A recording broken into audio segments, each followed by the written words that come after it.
પુત્ર માટે માંગેલી બાધા પૂરી કરવા પિતા નીકળ્યા, જે મહીસાગરના લુણાવાડા પહોંચ્યા।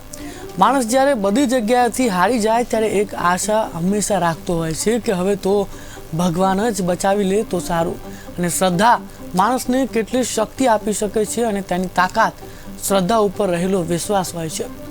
પુત્ર સાજો થતા પિતાએ લીધેલી બાધા પૂર્ણ કરવા પિતા મહારાષ્ટ્રથી વૈષ્ણોદેવી સુધી માર્ગ પર સૂતા સૂતા યાત્રા કરવા નીકળ્યા હતા। દેવીદાસ થોરાતના 4 વર્ષના બાળકને કરંટ લાગતા વૈષ્ણોદેવીની બાધા રાખી હતી। કરંટ લાગતા બાળક ખૂબ દાઝી ગયો હતો।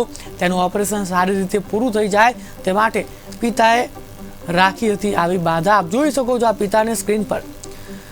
આ શ્રદ્ધાનો વિષય છે વૈષ્ણોદેવી મંદિરની બાધા। હાલ બાધા પૂર્ણ કરવા જતા દેવીદાસ 1020 કિલોમીટરનું અંતર આ રીતે કાપીને મહીસાગરના લુણાવાડા પહોંચ્યા હતા પોતાની બાધા પૂરી કરવા માટે।